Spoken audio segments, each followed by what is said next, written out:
योगी सरकार में 7 नए मंत्री साधेंगे सोशल इंजीनियरिंग। उत्तर प्रदेश की योगी सरकार में 7 नए मंत्रियों को लेना भाजपा की चुनावी तैयारियों का बड़ा कदम है।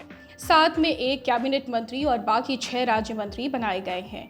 इनमें 3 मंत्री ओबीसी हैं, 2 दलित वर्ग से आते हैं, 1 ब्राह्मण और 1 एसटी वर्ग से है। यानी संदेश साफ है कि सोशल इंजीनियरिंग को भाजपा के रणनीतिकार साधना चाहते हैं।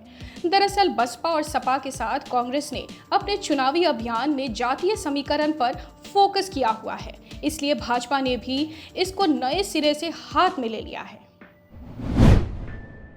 कांग्रेस से भाजपा में आए जितिन प्रसाद को बड़ा तोहफा।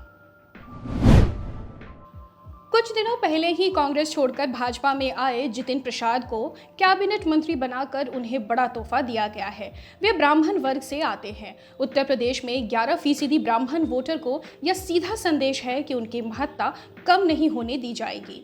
दूसरी ओर उत्तर प्रदेश में 40% ओबीसी आबादी को ध्यान में रखते हुए 3 मंत्री इस वर्ग से दिए गए हैं। छत्रपाल गंगवार कुर्मी समाज से हैं। इनके अलावा धनवीर प्रजापति और संगीता बिंद भी ओबीसी वर्ग से हैं। राज्य में दलित वोटर 21% हैं, इसलिए इस वर्ग से 2 मंत्री पलटू राम और दिनेश खटीक लिए गए हैं। राज्य में शेड्यूल्ड ट्राइब के 1% वोटर को ध्यान में रखते हुए 1 मंत्री संजीव कुमार को एसटी वर्ग से लिया गया है। ऐसा माना जाता है कि पिछले चुनाव में यादवों की तुलना में बाकी सभी वर्गों के वोट भाजपा को अच्छे मिले थे, इसलिए इस बार भी भाजपा किसी भी मोर्चे पर कोई कमी छोड़ना नहीं चाहती है। दूसरी बार मंत्रिमंडल का विस्तार, अब कुल 60 मंत्री हैं उत्तर प्रदेश में। योगी सरकार का रविवार को दूसरी बार विस्तार किया गया। 19 मार्च 2017 को सरकार के गठन के बाद 22 अगस्त 2019 को पहली बार विस्तार किया गया था। तब 56 मंत्री हुआ करते थे। कोरोना से 3 मंत्रियों की मौत के बाद इनकी संख्या 53 हो गई थी। 7 नए मंत्रियों के आने के बाद अब मंत्रियों की संख्या 60 हो गई है। काम करने नए मंत्रियों को ज्यादा समय नहीं मिलेगा। उत्तर प्रदेश की योगी सरकार में 7 नए मंत्रियों की एंट्री उस समय हुई है जब चुनाव को 6 महीने से भी कम समय बचा है।